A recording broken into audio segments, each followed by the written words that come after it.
Start recording.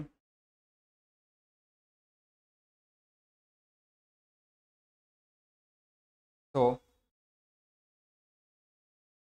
Progressive taxation గురించి చెప్పుకున్నాం. Progressive taxation అని చెప్పు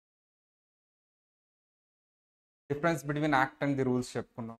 కాన్స్టిట్యూషన్లో 265 ఆర్టికల్ 265 ఏం చెప్తుంది సార్ అంటే you can't collect tax without the authority of law. And 245 ఏం చెప్తుంది సార్ అంటే the parliament has a power to create a law on income tax. And 246 ఏం చెప్తుంది సార్ అంటే list, union list, state list, concurrent list, union list, state list, concurrent list, ఇలా లిస్టులు చెప్తూ ఉంటుందమ్మా. యూనియన్ లిస్ట్ అంటే ఎవరు సార్ అంటే సెంట్రల్ గవర్నమెంట్, స్టేట్ లిస్ట్ అంటే స్టేట్ గవర్నమెంట్, కాంకరెంట్ లిస్ట్ అంటే combined collect on that items. Union లిస్ట్లో ఏమి ఇంక్లూడ్ చేశారు సార్ అంటే all the income tax except agriculture income. Whereas in case of state list tax on agriculture income and other some taxes ఉంటాయి. ఇది మన octroi అని are entertainment tax అని, luxury tax అని ఇలాంటివి ఉండేవి ఒకప్పుడు. అవన్నీ జిఎస్టీలోకి ఇంక్లూడ్ చేశారు. జిఎస్టీ ఏ లిస్ట్లోకి వస్తుందమ్మా? Concurrent list. బట్ జిఎస్టీ 146లో రాదు, 246లో జిఎస్టీ రాదమ్మా, 246A వస్తుంది. ఎందుకు 246లో జిఎస్టీని ఇంక్లూడ్ చేయలేదు కాంకరెంట్ లిస్ట్లో అంటే sir even though it is collected by both, article 246లో ఒక క్లాజ్ ఉంటుంది. ఎప్పుడైతే ఆ పర్టికులర్ ఐటమ్ మీద ఆర్ ఇన్కమ్ మీద ఆ ప్రొడక్ట్ మీద ఇద్దరు స్టేట్ అండ్ సెంట్రల్ కలిసి కలెక్ట్ చేస్తారు, ఏమైనా డిస్ప్యూట్ వచ్చినప్పుడు సెంట్రల్ విల్ ప్రివేల్ అని ఉంటుంది క్లాజ్ ఇక్కడ 246. అందుకని మీరు కాంకరెంట్ లిస్ట్లో జిఎస్టీని పెడితే ఒకవేళ డిస్ప్యూట్ వచ్చినప్పుడు స్టేట్ అండ్ సెంట్రల్కి ఎవరు చెప్పింది వినాలి? సెంట్రల్. అందుకని స్టేట్స్ అందరూ దానికి ఒప్పుకోవాలి. మీరు మేము కలిసి కలెక్ట్ చేయడానికి మాకు ఓకే, కానీ ఇద్దరికి ఈక్వల్ రైట్ ఉండాలి. మీరు కానీ 246లో అది పెట్టారు అంటే అది మాకు అబ్జెక్షన్, మేము ఒప్పుకోము అన్నారు. ఎందుకంటే వ్యాట్ అనేది మా స్టేట్ టాపిక్, ఎక్సైజ్ డ్యూటీ అనేది మీది, అలా మీ కొన్ని మావి కొన్ని మర్జ్ చేస్తున్నారు. బట్ ఇద్దరు కలిసే కలెక్ట్ చేసుకుందాం. జిఎస్టీలో మీ కొన్ని ట్యాక్సెస్ మావి కొన్ని ట్యాక్సెస్ మెర్జ్ చేస్తున్నారు సెంట్రల్ స్టేట్, బట్ ఇద్దరికి ఈక్వల్ రైట్స్ ఉన్నాయి. That's why they have mentioned GST in concurrent list but not in 246. They have created a new clause 246A. So that's the difference. Okay. Next, sir, direct tax indirect tax ki difference. Direct tax ante ఏంటమ్మా, ఎవరైతే income ఉందో వాళ్ళే tax వాళ్ళే కట్టాలి government కి. The burden on a tax payment and responsibility to pay tax is on same person. Example, when you earn income you are responsible to pay tax and you are also have a burden. So income earn చేసినప్పుడు మీరే tax pay చేయాలి. And indirect tax అయితే మనం pay చేస్తామమ్మా, consumer దగ్గర నుంచి shopkeeper collect చేస్తారు, shopkeeper గవర్నమెంట్కి పే చేస్తారు. The obligation is on me but I'm not obligated to pay to government. ఎవరు? Shopkeeper has to pay to government. Sir ఇక్కడ చాలా మందికి తెలియని విషయం ఏంటంటే ఎందుకు ఇండైరెక్ట్ ట్యాక్స్ అంటారంటే డైరెక్ట్గా గవర్నమెంట్ కలెక్ట్ చేసుకోదు, ఇండైరెక్ట్గా కలెక్ట్ చేసుకుంటుంది. If you go to the villages, మీరు ఎంక్వైరీ చేస్తే మీరు ట్యాక్సెస్ కడుతున్నారా అంటే కట్టట్లేదు అంటారు. కానీ వాళ్ళకి తెలియని విషయం ఏంటమ్మా, దే ఆర్ పేయింగ్ ట్యాక్సెస్. వాళ్ళు పర్చేస్ చేసిన ప్రతి ఐటమ్ మీద ట్యాక్స్ పే చేస్తారు. That is the basic difference. దాన్ని క్వశ్చన్ లాగా ఎలా రాయాలి సార్ అంటే మీకు అడగరు ఫైనల్ కాబట్టి. Direct tax is paid and concern of the concern person. Incurred paid ఒకళ్ళే ఉంటారు. ఇక్కడ ఇంకర్డ్ అయ్యేదేమో ఎస్ఎస్సి, ఇంకా పే చేసేదేమో ఎస్ఎస్సి అంటే షాప్ కీపర్, ఇంకర్ అయ్యేదేమో కన్జ్యూమర్. ఇదేమో ఆన్ ఇన్కమ్ అండ్ వెల్త్ మీద ఉంటుంది. అంతకుముందు వెల్త్ ట్యాక్స్ కూడా ఉండేది, దాన్ని స్టాప్ చేశారు, హోల్డ్ చేశారు. మళ్ళీ ఫ్యూచర్లో మళ్ళీ తీసుకురావచ్చు. అంతకుముందు ఏంటంటే వెల్త్ ట్యాక్స్ కూడా ఉండేది. వెల్త్ అంటే ఇన్కమ్ అంటే ఇన్కమ్ అన్నా కూడా ఆదాయమేనా అంటే ఎగ్జాంపుల్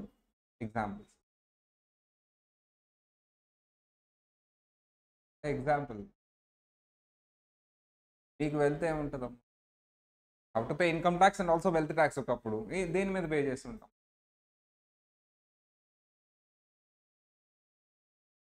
ఇన్కమ్ ట్యాక్స్ ఏమో ఇన్కమ్ మీద పే చేస్తాం, వెల్త్ ట్యాక్స్ ఏమో వెల్త్ మీద పే చేస్తాం. అంటే దేని మీద? కిర్తి పేజెస్లో వెల్త్, ఆ గుడ్ విల్ కదా అది. షేర్సా?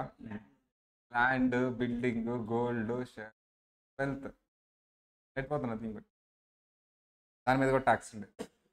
చాలామంది కొంచెం క్రాస్ క్వశ్చన్ చేశారు, సార్ గోల్డ్ కొన్నానంటేనే ట్యాక్స్ మనీతో, అది ఇన్వెస్ట్మెంట్ కదా, దాని మీద మళ్ళీ రీట్యాక్స్ ఏంటి? నాదంతా తెలియదు, వెల్త్ ట్యాక్స్ కట్టాల్సింది. వెల్త్ ఎవరికి మాత్రమే ఉంటుంది అప్పుడు. ఇప్పుడు అందరికీ ఉంది కాబట్టి దాన్ని స్టాప్ చేశారు. మళ్ళీ ఫ్యూచర్లో డబ్బులు కావాలంటే మళ్ళీ తీసుకురావాలి. ప్రస్తుతానికి డైరెక్ట్ ట్యాక్స్లో ఇన్కమ్ ట్యాక్స్ మాత్రమే. నో షిఫ్టింగ్ ఆఫ్ బర్డన్ ఎవరికి షిఫ్ట్ అవ్వదు, నీ ట్యాక్స్ నువ్వే పే చేయాలి. ఇక్కడేమో burden is shifted to subsequent user. For example, you are the shopkeeper, మీరు కొంత ట్యాక్స్ పే చేశారు, జిఎస్టీ ఇన్పుట్ అంటారు దాన్ని, జిఎస్టీ పే చేశారు. మళ్ళీ మీరు సేల్ చేస్తున్నప్పుడు కొంత ట్యాక్స్ మీరు గవర్నమెంట్కి పే చేయాలి. ఈ ఇన్పుట్ని అడ్జస్ట్ చేసుకోవచ్చు, అంటే మీ ప్రీవియస్గా పే చేసిన జిఎస్టీని మీరు అవుట్పుట్కి అడ్జస్ట్ చేసుకోవచ్చు, షిఫ్ట్ అవుతుంది బర్డన్.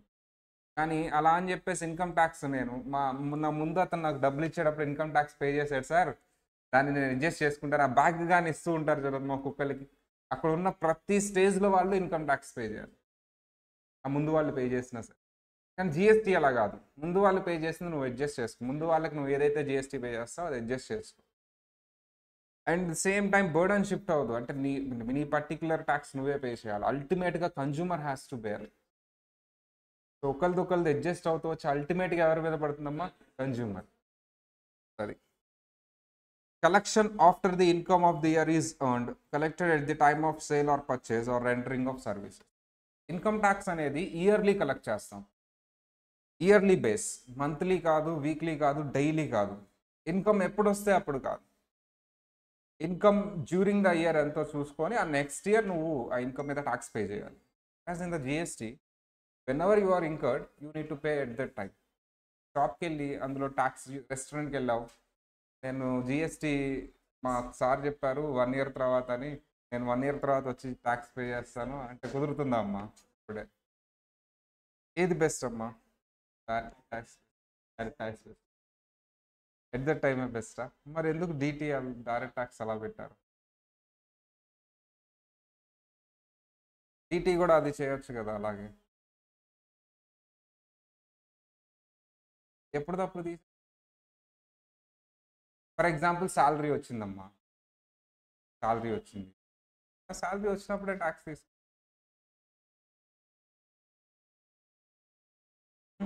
ఆ, అప్పటిదప్పుడు ఎంతో కొంత మార్చేసి తీసేసుకోవచ్చు. Estimation based.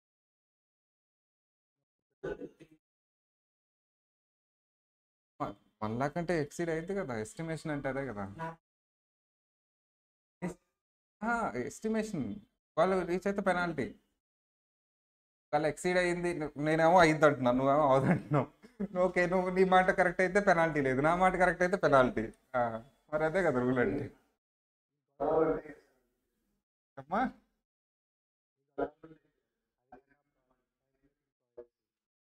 ఉమ్.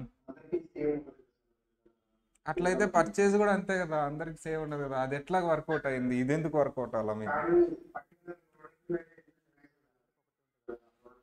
ఉమ్. ఎందుకు స్లాబ్ రేట్స్ అందరికీ ఒక.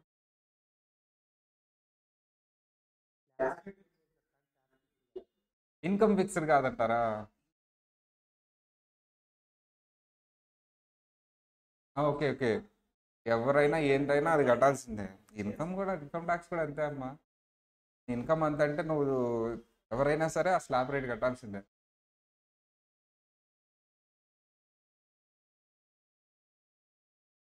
అయితే జిఎస్టీలో కూడా ఈ టర్న్ ఓవర్ వరకు రిజిస్ట్రేషన్ చేసుకోక్కర్లేదు, ఇవన్నీ కూడా ఇచ్చాం మేము. అంతే కదా, కాంపోజిషన్ ఇచ్చాము. ఇంకా చాలా కాంప్లికేషన్ ఉంది జిఎస్టీలో, కాంపోజిషన్ అని ఉంటుంది, ఈ లిమిట్ వరకు రిజిస్ట్రేషన్ అవసరం లేదని ఉంటుంది. ఇన్కమ్ ట్యాక్స్ ఇంకొంచెం బాగుంటుంది.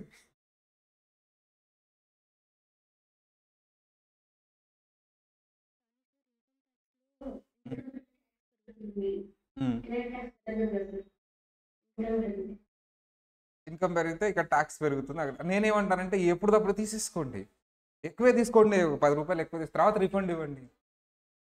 అదే కదా.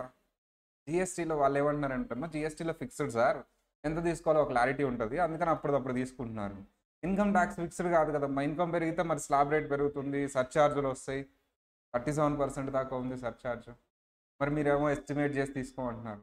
తీసుకోండి, ఎస్టిమేట్ చేసి కొద్దిగా ఎక్కువే తీసుకోండి, రిఫండ్ ఇస్తా అని చెప్పండి విత్ ఇంట్రెస్ట్. ఐడియా బాగాలేదా? మీరు ప్రైమ్ మినిస్టర్ లాగా ఆలోచించాలి, సిటిజన్ లాగా కాదు. నేను సిటిజన్, మీ రోల్ మీరు ప్లే చేయాలి.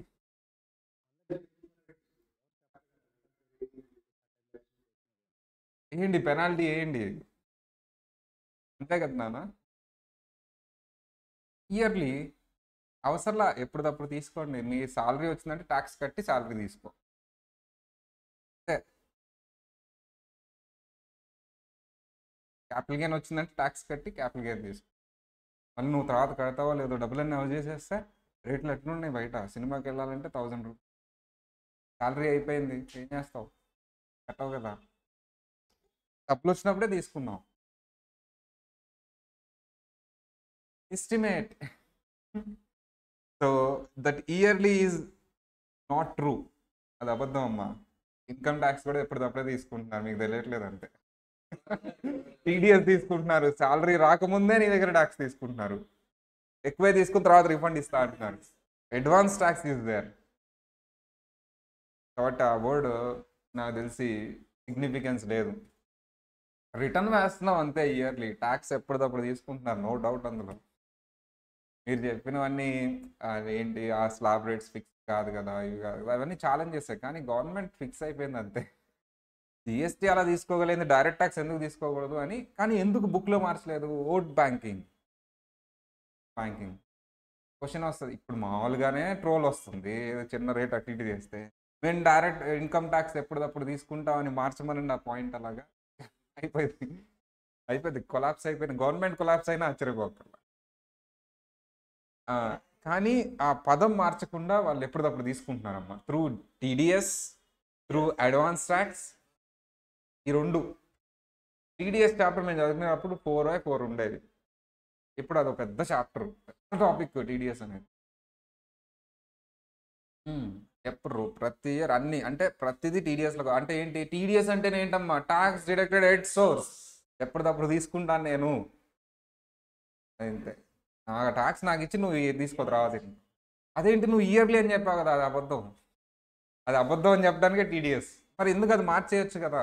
మెజారిటీ 90% ఆఫ్ ఇన్కమ్ మీద నువ్వు ముందుగానే ట్యాక్స్ తీసుకుంటున్నప్పుడు ఎందుకు ఆ అబద్ధాన్ని నువ్వు అలా హెడ్డింగ్ పెట్టి మరీ చెప్తున్నావు, ఇయర్లీ తీసుకుంటాను ట్యాక్స్ అని. కానీ ఇయర్లీ. సో వాళ్ళు మనం అలా చదువుకోవాలి, అదంతే. ఇన్డెప్త్గా చూసినప్పుడు ట్యాక్స్ మనకు ఆ క్లారిటీ వస్తుంది అన్నమాట. ట్యాక్స్ ఆల్మోస్ట్ ఎప్పటికప్పుడు తీసుకుంటున్నారు, even though most of the capital gain మీద కూడా టీడీఎస్ తీసుకొస్తున్నారు. Everything is included. సార్ ఇది నామకే వస్తే differential point, but the thing is they are taking at the time. Which bodies are operating or managing the taxes in India? There are two bodies for direct tax, CBDT; for indirect tax, CBIC. CBDT full form? Central Board of Direct Tax. CBIC full form? Central Board of Indirect Taxes and Customs. Central Board of Direct Taxes. Direct tax. Direct tax. So these are the bodies. Whenever you see the income tax department, ICAR Bhavan is managed by CBDT. And some of the notifications, some of the circulars are also issued by CBDT. And in entire India, the income tax is implemented by CBDT. Same as CBIC. Whenever you see the GST office, central untundi, state untundi, GST is managed by CBIC. So coming to the section number 1 of Income Tax Act 1961, A act తీసుకున్నా section number 1లో ఈ 3 విషయాలు చెప్తాడు. Generally ఏ act తీసుకున్నా, యాక్ట్ని ఎలా పిలవాలి, act ఎవరికి apply అవుతుంది, act ఎప్పటి నుంచి అప్లై అవుతుంది, to whom it is applicable, and what is the name of the act, from which date it is applicable, ఎవరికి అప్లై అవుతుంది, అసలు యాక్ట్ని ఎలా పిలుద్దాం sir. The income tax act 1961, to whom it is applicable, extend to the whole India, from which date is it applicable, ఎందుకమ్మా date already చెప్పుకున్నావు కదా, 1961లో వచ్చింది, ఎందుకు 1962 నుంచి అప్లై అవుతుంది?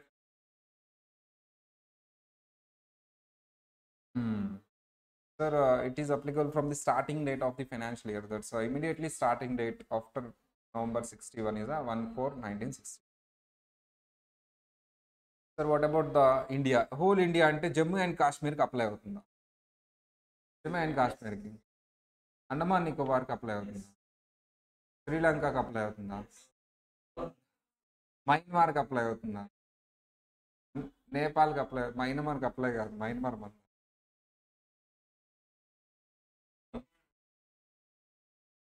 నేపాల్ కూడా మందేనా? మయన్మార్, మేఘాలయకి మయన్మార్ కన్ఫ్యూజ్ అవద్దు, మేఘాలయ మంది, మిజోరం మంది, మయన్మార్ మంది కాదు. సో అది, సో హోల్ ఇండియా అంటే ఏమేమి వస్తాయి సార్? సెక్షన్ 2లో ఆల్ డెఫినేషన్స్ చెప్తాడమ్మా, మనకి ఎక్కడెక్కడ కావాలో డెఫినేషన్స్ అవి తీసుకుంటాం. So what is this section 2? నేను ఒక యాక్ట్ రాశాను, ఆ యాక్ట్లో కొన్ని పదాలు వాడాను, ఆ పదాలు, ఆ వర్డ్స్ యొక్క మీనింగ్, డిక్షనరీ మీనింగ్ తీసుకోవద్దు. నేను ఈ యాక్ట్లోనే ఆ వర్డ్ మీనింగ్ రాస్తాను, అదే మీనింగ్ తీసుకోవాలి. ఎక్కడ చెప్పావు ఆ మీనింగ్స్ అన్ని? సెక్షన్ 2లో. ఒకవేళ సెక్షన్ 2లో ఏదైనా మీనింగ్ చెప్పలేదు అంటే అప్పుడు డిక్షనరీ మీనింగ్ తీసుకో. సెక్షన్ 2లో నేను యాక్ట్లో ఏవైతే వర్డ్స్ యూజ్ చేశానో వాటన్నిటికీ మీనింగ్ చెప్పేశాను.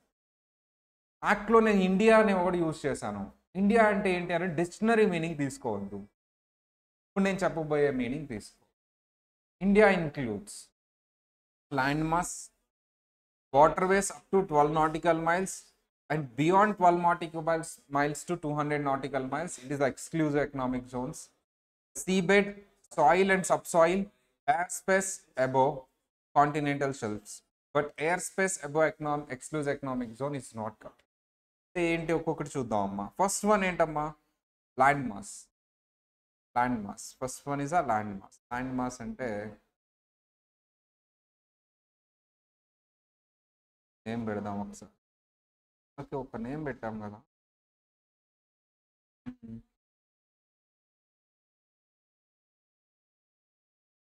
ఎక్కడ కనపడలేదు, ఎక్కడ పెట్టాను?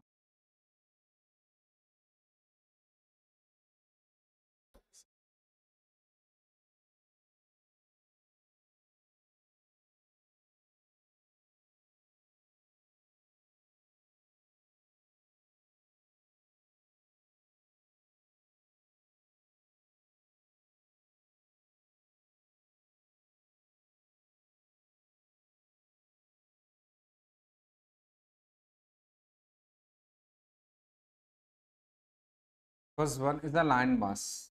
Land mass.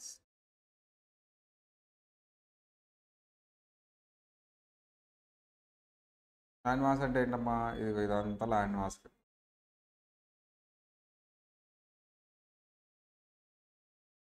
కదా.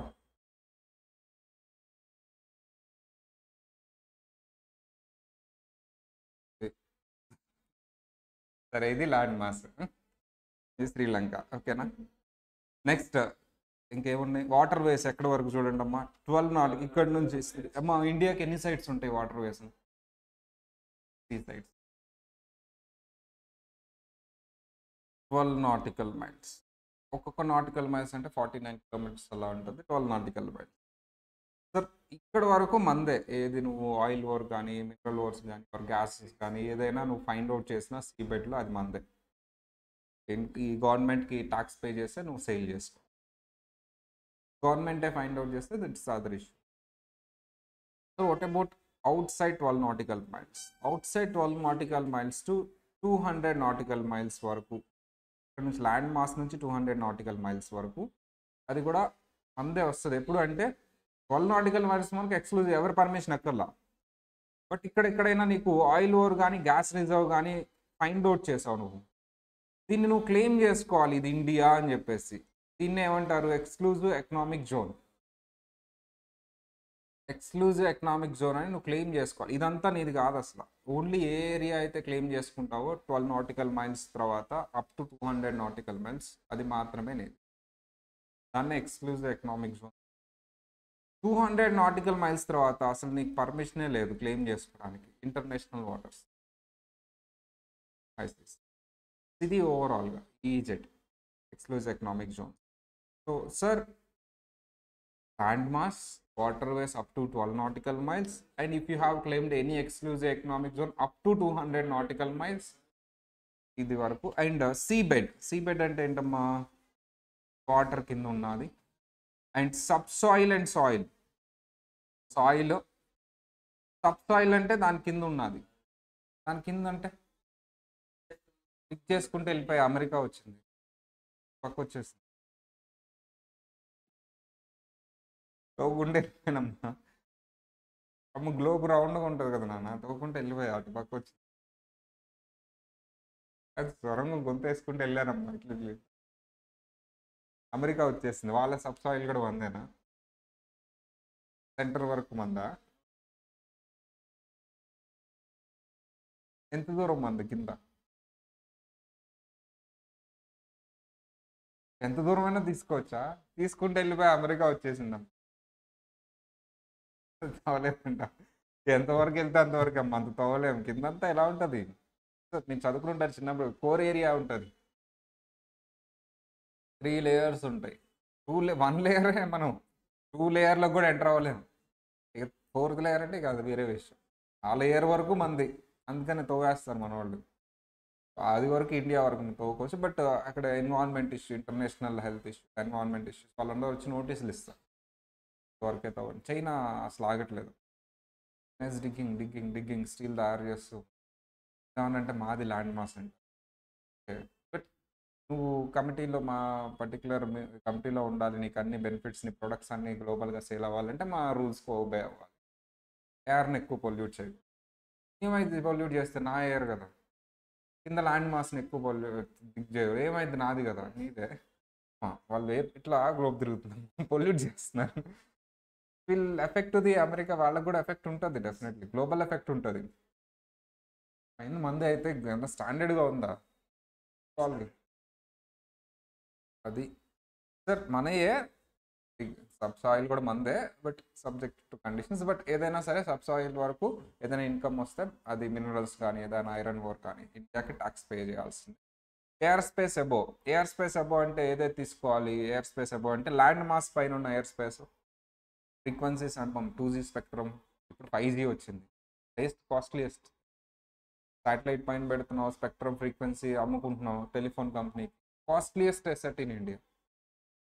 ల్యాండ్ మాస్ పైన ఉన్న ఎయిర్ స్పేస్, ఎయిర్లైన్స్కి ఏమైనా సిగ్నల్స్ ఇస్తూ.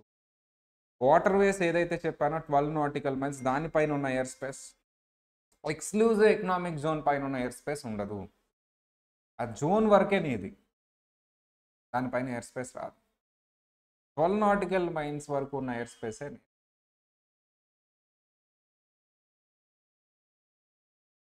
మంది కాదు. ఎందుకంటే 12 నాటికల్ మైల్స్ దాటేసావు నువ్వు. 12 నాటికల్ మైల్స్లో ఉన్న ఎక్స్క్లూజివ్ ఎకనామిక్ జోన్ పైన నీదే. 12 నాటికల్ మైల్స్లో ఉన్న ఏదైతే జోన్ ఉందో, కాంటినెంటల్ షెల్ఫ్ కానీ ఎక్స్క్లూజివ్ ఎకనామిక్, అది మందే. దానిపైన ఎయిర్ స్పేస్ కూడా మందే. 12 నాటికల్ మైల్స్ తర్వాత దొరికిన జోన్ ఏదైతే ఉందో ఎకనామిక్ జోన్, అది మాత్రం అది ఒక్కటే నీది, దానిపైన ఎయిర్ స్పేస్ నీకు.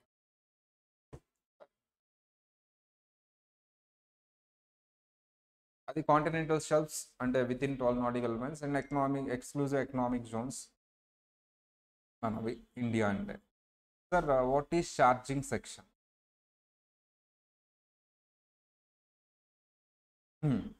మన Andaman Nicobar or some economic zones. Maldives అంతేనా? అందుకే కాదు మాల్దీవ్స్, సపరేట్. లక్షద్వీప్ మంది అదే కదా ఇష్యూ మొన్న నడిచింది. Charging section. What is the charging section? Charging section అంటే ఏంటి సార్ అంటే అప్లికబిలిటీ. సింపుల్గా చెప్పాలి అంటే applicability. Charging section meaning applicability. ఏం applicability sir? Head wise charging section ఉంటుంది. ఈ హెడ్ ఏ ఇన్కమ్కి అప్లై అయ్యింది? ఇది head wise charging section, entire income tax charge section. ఈ యాక్ట్ ఎక్కడ అప్లై అవుతుంది, ఎవరికి అప్లై అవుతుంది, ఎందుకు అప్లై అవుతుంది, to whom it is apply, వాళ్ళు చెప్పావు కదా ఇండియాలోనే. దేనికి అప్లై అవుతుంది? ట్రాఫిక్ రూల్స్కి అప్లై అవుతుందా? బిల్డింగ్ కన్స్ట్రక్షన్స్కి అప్లై అవుతుందా? బిల్డింగ్ కన్స్ట్రక్షన్ రేరా ఉంది, ట్రాఫిక్ రూల్స్కి ట్రాఫిక్ గైడ్ లైన్స్ ఉన్నాయి. మరి ఇది దేనికి అప్లై అవుతుంది చెప్పాలి కదా. ఎవరికి అప్లై అవుతుంది అది కూడా చెప్పాలి కదా. దేనికి అప్లై అవుతుందమ్మా? ఇన్కమ్.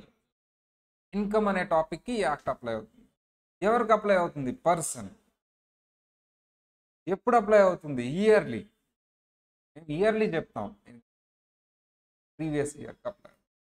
మరి ఏ రేట్స్ అప్లై అవుతాయి? అసెస్మెంట్ ఇయర్లో అంటే అప్లికబిలిటీ సెక్షన్ 4. మా ఇన్కమ్ ట్యాక్స్ అనేది దేనికి అప్లై అవుతుందంట? ఇన్కమ్. ఎవరి ఇన్కమ్కి అప్లై అవుతుందంట? Of every person. ఎప్పుడు అప్లై అవుతుందంట? Income during previous. Life time ఇన్కమ్కి అప్లై అవుతుందా? ప్రీవియస్ ఇయర్ ఇన్కమ్గా? ఇయర్లీ బేసిస్లో అప్లై. ఏ రేట్స్ అప్లై చేయాలంటే at the rates applicable to assessment year. ఇప్పుడు మనం ఈ పర్టికులర్ థింగ్స్ నేర్చుకుంటే అయిపోతుంది. Income, person, previous year, tax rates, assessment year అయిపోయింది ఫస్ట్ చాప్టర్. ఇదే ఫస్ట్ చాప్టర్. ఫస్ట్ చాప్టర్లో మనం తెలుసుకోబోయేది ఏంటి అంటే ఇన్కమ్. కోర్స్ ఇన్కమ్ అంటే మీకు తర్వాత సబ్సిక్వెంట్గా కూడా వస్తుంది రెసిడెన్షియల్ స్టేటస్లో. బట్ రెసిడెన్షియల్ స్టేటస్ ఇక్కడ ఫైనల్లో ఉండదు, అది తీసుకెళ్ళి ఎన్ఆర్ఐ టాక్సేషన్. బట్ నేనైతే ఇక్కడ చెప్పి అక్కడ మెర్జ్ చేస్తాను, మళ్ళీ చెప్పను అక్కడ. So income, person, previous year అంటే ఏంటి, అసెస్మెంట్ ఇయర్ అంటే ఏంటి, ట్యాక్స్ రేట్స్ ఏంటి, ఇదే ఈ చాప్టర్లో కవర్ అయ్యేది. ఇవి అయిపోయింది అంటే ఈ చాప్టర్ అయిపోయినాయి. ఈ చాప్టర్లో మొత్తం మనం ఛార్జింగ్ సెక్షన్ నేర్చుకోబోతున్నాం. First income. First keyword is a income. Income అంటే ఏంటి సార్? మీకు తెలిసిన ఇన్కమ్స్ కొన్ని చెప్పండి అమ్మా. Interest, salary, business. సరే, ఎన్ని టైప్స్ ఆఫ్ ఇన్కమ్ ఉంది? ఎన్ని టైప్స్ అమ్మా? 5 టైప్సా? ఎన్ని సోర్సెస్ ఆఫ్ ఇన్కమ్ ఉంది? Unlimited source. ఇది చెప్పుకుంటూ పోతే అన్లిమిటెడ్ వస్తాయి. వాటిని ఎన్ని హెడ్స్ కింద డివైడ్ చేసావు? Sir unlimited source of income you have divided into 5 heads. ఏంటి ఆ 5 heads?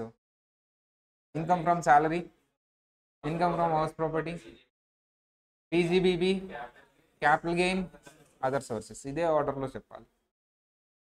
Income from salary, income from house property, PGBB, capital gain, other sources. Last one is a residual head. Residual head అంటే ఏంటి sir అంటే ఈ 4లో follow అవ్వలేదు ఆ income అంటే last హెడ్లోకి వచ్చాయి. ఇన్కమ్ అన్న ప్రతిదీ ఇన్కమ్ ట్యాక్స్ వస్తుంది. బట్ ఇన్కమ్ అంటే ఏంటనే తెలుసుకోవాలి first. What is income? What is income? దేన్ని నేను ఇన్కమ్ అంటాను అని చెప్పాలి కదమ్మా. So what is income? My income means receipt. Income means receipt. నువ్వు తీసుకున్నావు అంటే అది ఇన్కమే. డబ్బులు వచ్చినాయి నీకు, అది ఎలా వచ్చినా సరే దట్ ఈజ్ ఇన్కమ్. డబ్బులు వస్తాయి ఇన్కమా? I have a doubt. Bank దగ్గరికి వెళ్ళి లోన్ తీసుకున్నా, డబ్బులు వస్తాయా రావా? మరి అది ఇన్కమా?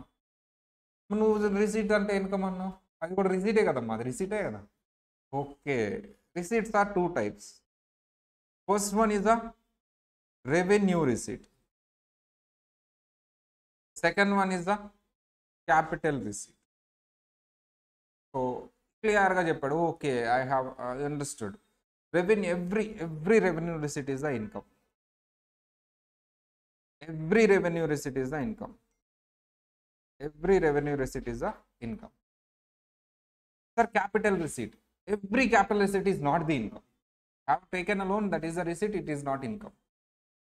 Repay cheyali. You have taken a money, share application money or share capital money, that is not income. That is capital receipt.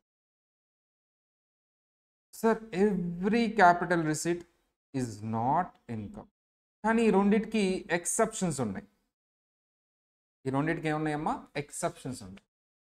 Every revenue receipt is income అన్నాను కదా, ఏమన్నాను? Every revenue receipt is income. Every revenue receipt is revenue. What is revenue receipt? Examples: sale of goods, dividend received, salary received, interest received, rent received, అన్నీ మన హెడ్స్లో అన్నీ చేసుకో. Every revenue receipt is income except unless it is exempted. Specifically section 10లో exempted unless it is exempt. Specifically section 10లో ఇది తీసుకోవద్దు అంటే తీసుకోవద్దే, అది ఇన్కమే. కానీ యాక్ట్లో అది రెవెన్యూ రిసీటే కానీ తీసుకోవద్దు. అలా ఏమన్నా చెప్పాడా సార్? చెప్పాడు. ఏం చెప్పాడు sir? Agriculture income. Sir agriculture income అనేది రెవెన్యూ రిసీటే, కానీ ట్యాక్స్ చేయట్లేదు. ఎందుకు? అసలు గ్రాస్ ఇన్కంలోనే తీసుకోవట్లేదు మీరు. ఎందుకు? తీసుకోవద్దని చెప్పాడు. కొన్ని మీరు తీసుకుంటారు, తర్వాత ఎగ్జామ్స్ ఇస్తారు, కానీ అగ్రికల్చర్ ఇన్కమ్ అసలు గ్రాస్ ఇన్కంలోనే తీసుకోరు, even though it is income. ఎందుకు? యాక్ట్లో చెప్పాడు తీసుకో, అది రెవెన్యూ రిసీట్ అనే తీసుకోవద్దు. సార్ యాక్ట్లో ఏం చెప్పలేదు, అది రెవెన్యూ రిసీటా, కంపల్సరీ తీసుకోవాలి. ఏ హెడ్లోకి వస్తుందో తెలియట్లేదు సార్. ఏ హెడ్లోకి రాలేదంటే అదర్ సోర్సెస్లో వస్తుంది కదా sir. Every capital receipt is not income. Every capital receipt is not an income. For example, ఏంటమ్మా, లోన్ taken, capital money, అది ఇంకా 1 2 4 ఇంకా ఉన్నాయి. ఎక్సెప్ట్, దీనికి ఎక్సెప్షన్ ఉంది. ఏంటది? What is exception? Capital gain. ఏంటమ్మా అది? Capital gain. Sale of land and building, sale of gold, capital receipt actually ఇది. బట్ ఏం చెప్పారు? If it is covered under capital gain head, కొన్నే చెప్తాను క్యాపిటల్ రిసీట్, అవి మాత్రమే. You are sold the rural agriculture land, it is not income. You sold the urban agriculture land or land and building, it is the income. Sold the gold, it is income, even though capital receipt. If you sold the car, it is not income, because it is not capital asset as per capital gain. Adi capital gain lo cover aithe, then it is income. If covered under capital asset lo cover aithe, నేను capital asset ఎక్కడ చెప్తాను? మా capital gain లో చెప్తాను. ఏంటి? A Allu Arjun, PK power star, DJ చేస్తున్నారు, SI గారు వచ్చి విజిలేశారు. ఇవే capital assets. AA, PK, TJ, SI, వి. అల్లు అర్జున్, పవన్ స్టారు డీజే చేస్తుంటే ఎస్ఐ గారు విజిలేశారు.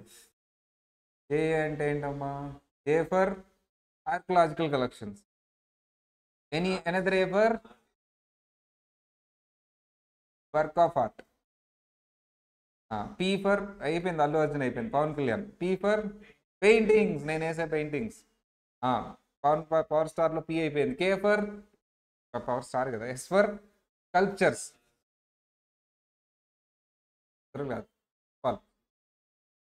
పవర్ స్టార్ అయిపోయింది, Allu Arjun. D for drawings. J for jewellery. DJ అయిపోయింది, అల్లు అర్జున్ అయిపోయింది, పవర్ స్టార్ అయిపోయారు, డీజే అయిపోయింది. ఎస్ఐ, ఎస్ ఫర్ అయిపోయింది, స్కల్ప్చర్స్ అయిపోయింది. Securities, shares, securities. ఎస్ఐ గారు ఇమ్మూవబుల్ ప్రాపర్టీ, ఇన్వెస్ట్మెంట్స్ అంటే అన్నీ వస్తాయి. Land and building, unless rural agriculture, urban కాదు, రూరల్ అగ్రికల్చర్ ల్యాండ్ ఒక్కటే తీసుకో. ఒకటి ఉంది లాస్ట్లో, విజిల్ వేసారు, వి ఫర్ కొత్తగా వచ్చింది, వర్చువల్ డిజిటల్ అసెట్స్ కొత్తగా వచ్చింది. అంతకుముందు ఎస్ఐతో ఆపేసేవాడిని. అంతకుముందు ఏం చెప్పేవాడిని story? Allu Arjun, power star DJ చేస్తుంటే ఎస్ఐ గారు వచ్చి సెక్యూరిటీ ఇచ్చారని చెప్పేవాడిని. ఇప్పుడేమో విజిల్ వేసారని చెప్తున్నా. వి వచ్చింది కదా కొత్తగా, వర్చువల్ డిజిటల్ అంటే ఇదమ్మా, బిట్ కాయిన్స్, అది కూడా అది అవి మాత్రమే సేల్ చేస్తే అది క్యాపిటల్ రిసీటే. ఏది సార్ క్యాపిటల్ అసెట్ అంటే ఏవే వస్తాయి సార్? షార్ట్ కట్ చెప్పండి అమ్మా చాలు. Allu Arjun, power star DJ చేస్తుంటే ఎస్ఐ గారు వచ్చి విజిల్ వేశారు. అదర్ సోర్సెస్లో కూడా ఇది ఉంటుంది, మీకు చూడండి లింక్ చేస్తా. అదర్ సోర్సెస్ దగ్గర కూడా ఇది లింక్ చేస్తాను. క్యాపిటల్ గెయిన్కి అదర్ సోర్సెస్కి థిన్ లేయర్ ఆఫ్ లింక్ ఉంటుందమ్మా. లింక్ ఎవరైతే ఎస్టాబ్లిష్ చేసుకుంటారో పర్ఫెక్ట్గా క్లారిటీ వచ్చేస్తుంది వాళ్ళకి. 2 చోట్ల చెప్తా ఈ షార్ట్ కట్ నేను. సరే సార్, వీటిల్లో రాలేదు. లోన్ టేకెన్ వచ్చిందమ్మా, అల్లు అర్జున్ పవర్ స్టార్లో వచ్చిందమ్మా లోన్, రాలేదు. షేర్ క్యాపిటల్ మనీ రిసీవ్డ్ వచ్చిందమ్మా, రాలేదు. క్యాపిటల్ ఎసెట్ కాదు, క్యాపిటల్ ఎసెట్ కాదు, క్యాపిటల్ రిసీట్ అంటే అది నాట్ అన్ ఇన్కమ్. 2 రాసు. Kidney sold, kidney sold, kidney sold రాలేదా? రెవెన్యూ రిసీటా క్యాపిటల్ రిసీటా? రిసీటే. కిడ్నీ 25 lakhs వచ్చినాయి అమ్మా, కిడ్నీ సేల్ చేసాడు అతను. కిడ్నీ ఎట్లుంటుందో చెప్పండి ఒకసారి, వేసేద్దాం. ఎట్లుంటుంది కిడ్నీ? ఒకటే సేల్ చేశాడులే, ఇంకొకటి రిసీటే కదా. రిసీట్ అంటే రెండిట్లో ఒక దాంట్లో రావాలి, రెండిట్లో ఒక దాంట్లో వస్తుంది. అకౌంటింగ్ భాషలో అయితే రెండిట్లో. అసలు రెండిట్లో రాదంటే అకౌంట్స్లో ఎంటర్ చేయలేము. రెండిట్లో ఒక దాంట్లో వస్తుంది. కిడ్నీ అవుతుంది అవ్వకుండా ఎట్లుంటుంది? అవుతుంది. రెవెన్యూలో అయితే అవదమ్మా, రెవెన్యూలో కాదు కాబట్టి క్యాపిటల్ అంతే.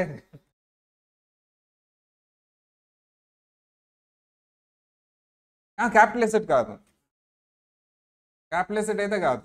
అది ఇందులో కవర్ కాలేదన్నా, ఇందులో కవర్ కాలేదు.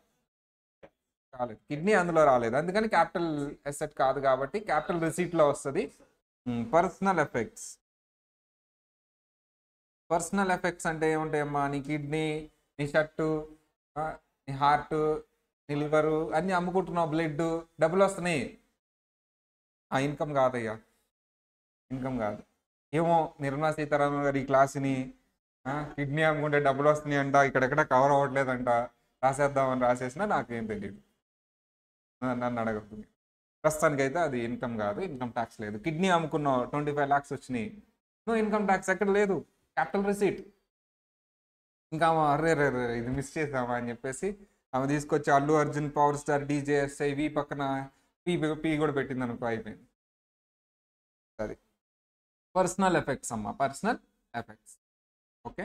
లయబిలిటీ. లయబిలిటీ అంటే ఏంటి? అప్పు తీసుకుని మళ్ళీ ఇచ్చేస్తున్నావు, లోన్ లయబిలిటీ, డిబెంచర్స్ లాంటివి, అలాంటివి. ఇక లయబిలిటీ అంటే డిబెంచర్స్ని లోన్ అనవచ్చు, బట్ టెక్నికల్లీ నాట్ పాసిబుల్ కాబట్టి లయబిలిటీ అని రాస్తాం. ఓకేనా? ఇవి సార్. ఇన్కమ్ అంటే ఒక బేసిక్ ఐడియా వచ్చింది నాకు. Every revenue receipt is a income ఇండియాలో, except it is exempted by income tax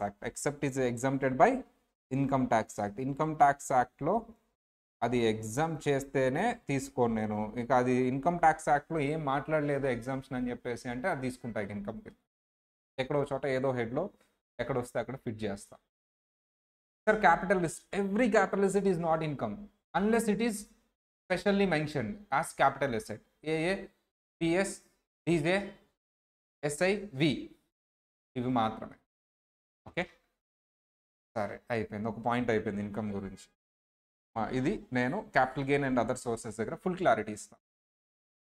why only these things are taken, why other things are not taken, so what is the link between ఆ capital gain and other sources, ఇదంతా నేను అక్కడ చెప్తాను. Next, number 2, income సంబంధించి second point. Actually ఫైనల్లోనూ మాత్రం ఇది income, ఇంటర్లో నేను ఇది చెప్పను, ఏఏపిఎస్ అది చెప్పలేను. ఎందుకు చెప్పలేను? క్యాపిటల్ ఎసెట్ వాళ్ళకి అసలు క్యాపిటల్ ఎసెట్ అది చూడండి ఫైనల్ కాబట్టి మనం డీప్గా వెళ్ళి చెప్పుకోవాలనే స్కోప్ ఉంటుంది. సమ్హౌ మీకు ఐడియా ఉంటుంది అసలు క్యాపిటల్ గెయిన్ అనే ఒక చాప్టర్ ఉంది అని. ఇంటర్లో నేను ఈ టాపిక్ సగం చెప్పి ఆపేస్తా, కొంతవరకు అసలు సగం కూడా కాదు, ఊరికే అలా చెప్పి ఆపేస్తుంది. తర్వాత వస్తుంది ఫస్ట్ చాప్టర్లో చాలా చోట్ల నేను ఈ తర్వాత వస్తుంది అనే పదం వాడతాను. బట్ ఇక్కడ కొంతవరకు వాడుతున్నాను అంతే, ఇది తర్వాత చెప్తానని. బట్ వాళ్ళకి ఇక్కడే ఆపేస్తా, అసలు ఆ ఎగ్జాంపుల్ అంత దాకా తీసుకెళ్ళను నేను. సెకండ్ పాయింట్ సార్, ఇప్పుడు ఒక అతను ఉన్నాడు, రెవెన్యూ రిసీట్ అయితే ఇన్కమ్ అంటున్నారు కదా, అతనికి రెవెన్యూ రిసీటే వస్తుంది, అవి వీటిలో కవర్ అవ్వలేదు. క్యాపిటల్ రిసీట్ అయితే ఇదిగో ఏఏపిఎస్ అయితే కవర్ అవ్వలేదు, రెవెన్యూ రిసీటే. రెవెన్యూ రిసీట్ అయితే ఏంటి సార్ అంటే అతను ఏం చేస్తున్నాడు సార్, ఇతను స్మగ్లింగ్ చేస్తున్నాడమ్మా. ఏం చేస్తున్నాడు ఇతను? స్మగ్లింగ్. మంచిగా స్మగ్లింగ్ చేస్తున్నాడు, డబ్బులు వస్తాయమ్మా మంత్లీ 10-20 lakhs అట్లా సంపాదిస్తున్నాడు ఈజీగా మంత్లీ. మంచిగా ఇయర్లీ ఒక 3 కోట్లు వచ్చేసినాయి స్మగ్లింగ్ ద్వారా. ట్యాక్సబుల్ ట్యాక్స్ ఎందుకు? అది ఇన్కమా కాదా first of all? A receipt? Revenue receipt, but it is illegal right? Tax కట్టాల్సిందే. లీగల్ ఇన్కమ్ మీద ట్యాక్స్ కడతాను. సరే నేను ట్యాక్స్ కడతా, అది బ్యాంక్లో వేసుకోవచ్చా?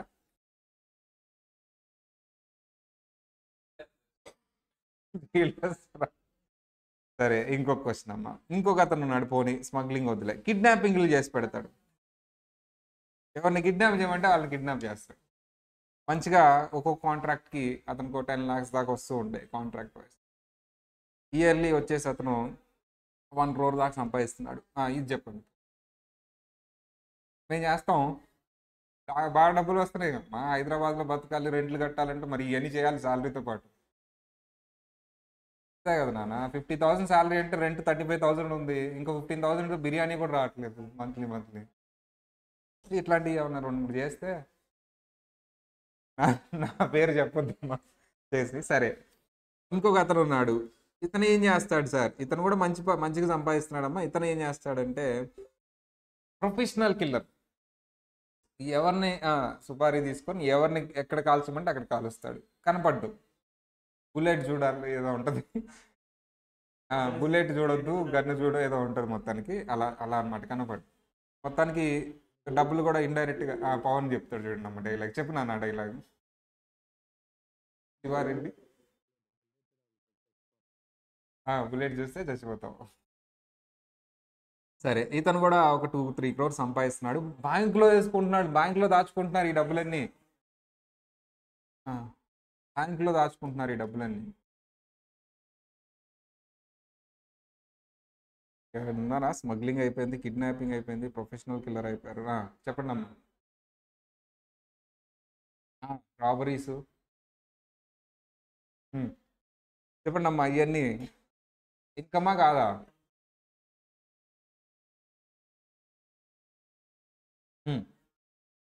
ఇన్కమే అంటారు. అంతే అమ్మా. వచ్చి నేను కిడ్నాపులు చేస్తున్నా, లేకపోతే నేను ఇగో శివారెడ్డిని చంపేశాను, 10 కోట్లు వచ్చినాయి, ఇట్లా చెప్పరు కదా. ఓ చెప్పకుండా ట్యాక్స్ పే చేస్తే తీసుకుంటారు డిపార్ట్మెంట్. ఎక్కడి నుంచి వచ్చింది అడగరు.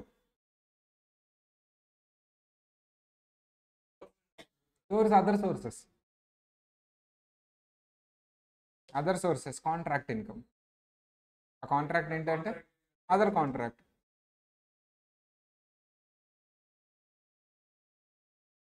డిపార్ట్మెంట్ అడగదంటారు. ఏమంటారు?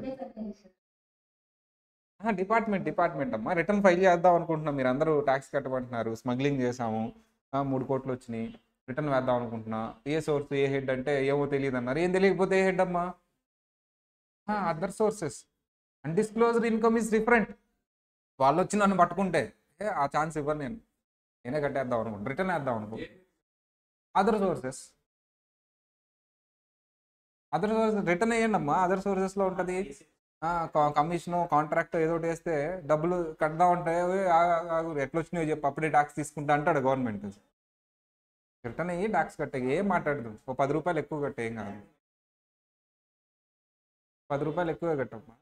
10 కాదులే, 1,00,000 రూపాయలు ఎక్కువ కట్టు, నో ప్రాబ్లం. వాళ్ళే పిలిచి రిఫండ్ ఇస్తారు ఇంట్రెస్ట్. అదేంటి ఎక్కడి నుంచి వచ్చింది ఏంటి, డిపార్ట్మెంట్ ఎంక్వైరీ చేయరా? అదే tax. In India illegal income is also tax.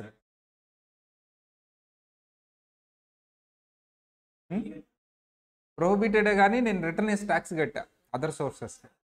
ఏం చేస్తున్నావు అంటే బిజినెస్. ఏం బిజినెస్ అంటే other business. Cotton seed business అనేదో పెట్టా మేము. అయిపోయింది. అంతే. కావాలంటే అదర్ సోర్సెస్ ఫైల్ చేసి చూడండి. ఆడేంటో ఒక సెలెక్ట్ చేసుకోమంటాడు, అదర్ సెలెక్ట్ చేసుకుని టైప్ చేయాలి అక్కడ ఏదో ఒకటి. అది కట్టేసా ట్యాక్స్, రిటర్న్ రిసీట్ కూడా వచ్చింది, అయిపోయింది. ఇప్పుడు పోలీస్ ఆఫీసర్ వచ్చాడు, పట్టుకున్నారమ్మా స్మగ్లింగ్, దొరుకుతాడు ఎప్పుడైనా, దొరకకపోతే వెళ్ళండి గుడ్. అదంతా వైట్ మనీ, అదంతా వైట్ మనీ, వైట్ మనీ కింద కన్వర్ట్ అవుతుంది. ఐటీఆర్ రిటర్న్స్ చూపిస్తావు, చక్కగా ల్యాండ్ కొనుక్కుంటావు, ఏదో కొనుక్కుంటావు, బిల్డింగ్ కొనుక్కుంటావు, అన్ని ఎవ్వరు నేను క్వశ్చన్ చేయరు ఇండియాలో. That is white money.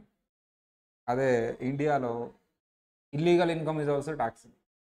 ఒకవేళ ఎవరైనా డౌట్ వచ్చి నీకు ఇక్కడ నుంచి ఎక్కడ సోర్స్ చూపించు, ఎక్కడి నుంచి వచ్చింది, అదర్ సోర్సెస్ అంటే డెఫినెట్లీ డిపార్ట్మెంట్ పోలీస్ స్టేషన్కి ఇస్తుంది. అదర్ సోర్సెస్లో 3 కోట్లు మించి చూపించాడు అంటే పర్టికులర్ ఐటీఆర్ నెంబర్ కూడా మారిపోతుంది. There is a thing is there. అది ఒకప్పుడు జరిగింది ఇండియాలో. Now they have a control.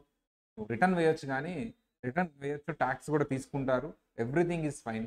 But the information goes to nearest police station. They will come to you and they will enquire where did you get this. అప్పుడు you have to give the explanation. అందుకనే tax కట్టరు. White money అవుతారు, tax కట్టవచ్చు కదా అంటే కట్టరు. They form అది ఇక వేరేదనమ్మా, ఏదో బిజినెస్ ఫ్రేమ్ చేయటం, దానికి ఎవడో వచ్చి ఆ ప్రోడక్ట్ కొన్నాడు చూపించిన, ఆ ప్రోడక్ట్ ఎవడో కొండు, నైట్ అయితే గొంతు తీసి ఆ బిజినెస్ ఆ బిల్డింగ్ వెనక మళ్ళీ గొంతులో వేసేస్తూ ఉంటారు ప్రొడక్ట్స్. అదే లక్కీ భాస్కర్లో చూపిస్తారు పచ్చళ్ళు అని చెప్పేసి, అది ఇప్పుడు కాదు ఎప్పటి నుంచో జరిగేది. అది సినిమాలో చూపించేసరికి అర్రే ఆశ్చర్యపోతున్నారు, ఎప్పటి నుంచో చేసేదే ప్రాక్టీస్ అది. మేమంటే కాదు, ఏదో బిజినెస్ స్టార్ట్ చేయి, ఏదో ప్రోడక్ట్ పెట్టు, అది ఎవడు కొనట్లేదు, ఎవడో ఎందుకు కొనేది, ఎవడో ఒకటి పేరు రాయి వాడు కొన్నాడని చెప్పు, రిసిప్ట్లు తీసుకో, ఆర్డర్లు తీసుకో, అయిపోయింది. సరే జిఎస్టీలు కట్టు, జిఎస్టీ కట్టు, అన్ని కట్టు, కస్టమర్ కట్టినట్టు చూపించు, జిఎస్టీ కట్టు, జిఎస్టీ గవర్నమెంట్కి కట్టు, చక్క బిజినెస్ ఇన్కమ్ అయిపోతుంది. అప్పుడు ఎవడు క్వశ్చన్ చేయడు నిన్ను వచ్చి, ఇవన్నీ మీరు చేయకూడదమ్మా, చేయొచ్చా. సో నేను ఎస్టాబ్లిష్ చేయాల్సిన పాయింట్ ఏంటి సార్ అంటే, illegal income is also taxable in India. But ఎవరైనా వచ్చి పట్టుకున్నప్పుడు డెఫినెట్లీ డిస్క్లోజ్ చేసి పట్టుకున్నప్పుడు కానీ అది అంతా సీజ్ చేస్తారు, వీళ్ళంతా జైలుకి తీసుకెళ్తారు. బట్ ఇన్కమ్ ట్యాక్స్ డిపార్ట్మెంట్ ఒకటే చెప్తుంది, వచ్చి మా ట్యాక్స్ మాకు ఇవ్వండి, మీరు ఏదో ఒకటి చేసుకోండి. మా యాక్ట్లో ఏముంది, illegal income is also taxable. మీరు సీజ్ చేసిన మనీలో మా ట్యాక్స్ మాకు రావాలి, ఇచ్చేసేయండి, వెళ్ళిపోతాం, మీరు ఏదో ఒకటి చేసుకోండి. Illegal income is also taxable. Number 3, అమ్మా ఇన్కమ్ అంటే రెగ్యులర్ ఉంటుందా, ఇర్రెగ్యులర్ ఉంటుందా? రెగ్యులరా ఇర్రెగ్యులర్ ఏదో ఒకటి, బోత్. ఏంటమ్మా, బోత్ రెగ్యులర్ ఆర్ ఇర్రెగ్యులర్. అమ్మా ఇన్కమ్ అంటే లీగలా ఇల్లీగలా? బోత్. రెగ్యులరా రెగ్యులరా? బోత్.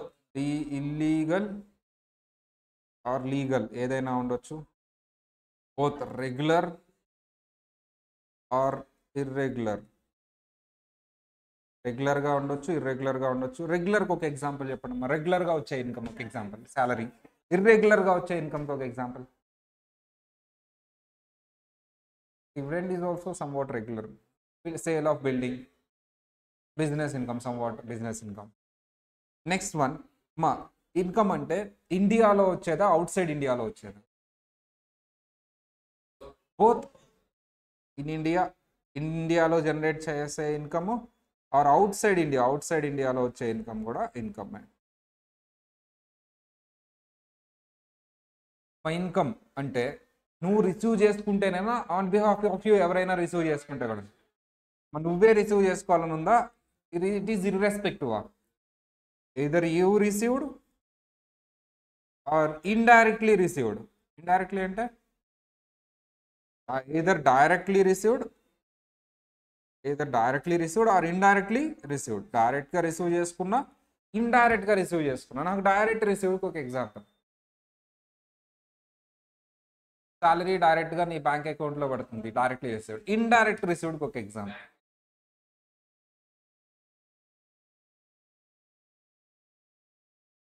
ఓకే.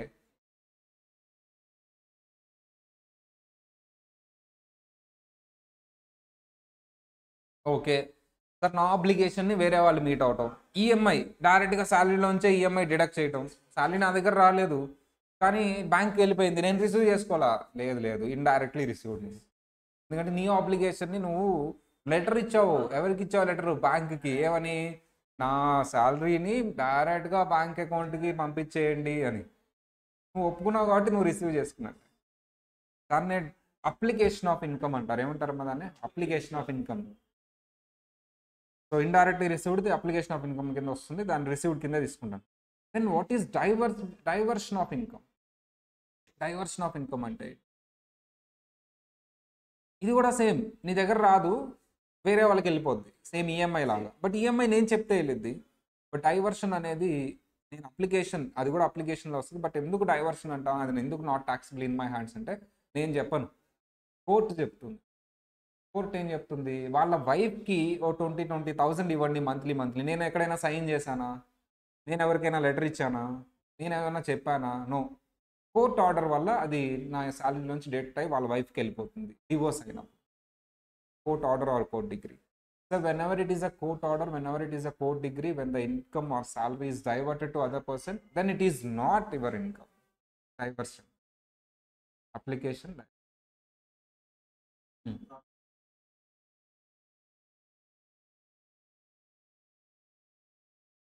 ఎవరు చేశారు అగ్రిమెంట్? నువ్వే కదా. నీ ప్రమేయం లేకుండా ఇన్కమ్ వెళ్ళినప్పుడు అప్పుడు డైవర్షన్ అంటాను. నువ్వు నీ నువ్వు నువ్వు ఎక్కడైనా సైన్ పెట్టి నువ్వు డైవర్ట్ చేసి నువ్వు అప్లికేషన్ అంటాను. నువ్వు సైన్ పెట్టి నాకు కాదు వీళ్ళకి ఇవ్వండి అని ఎక్కడైనా సైన్ పెట్టావా, then that is your application. అలాంటిది ఏం లేదు sir document, then it is diversion. నువ్వు ఎక్కడైనా డాక్యుమెంట్ సైన్ చేసి కానీ మాట ద్వారా కానీ ఓరల్లీ ఆర్ రిటర్న్ ద్వారా కానీ నాకు బదులు వీళ్ళకి ఇవ్వండి అని చెప్పావు, ఇద్దరు ఓరల్ కానీ రిటర్న్ కానీ, it is application.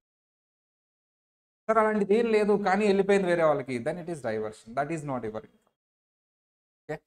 So indirectly రిసీవ్డ్లో అప్లికేషన్ వస్తుంది, డైవర్షన్ రాదు. ఇలా ఇన్కమ్ మీద క్లారిటీ అన్నమాట. ఫర్దర్ చాప్టర్లో ఇదిగో ఈ పదం ఉంది చూసారా, ఫర్దర్ చాప్టర్లో వస్తుంది.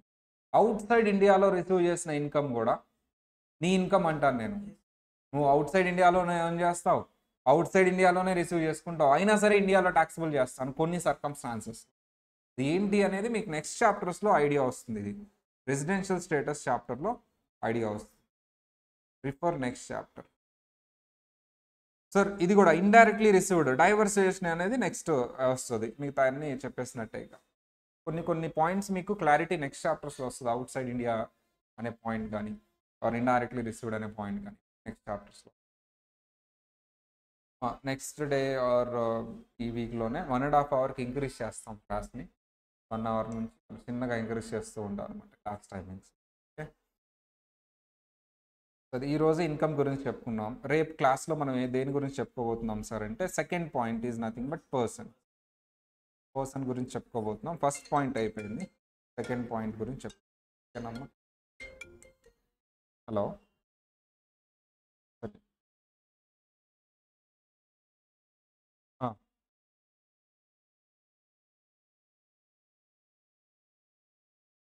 ఓకే. అవునవును. ఓకే చేయొచ్చు.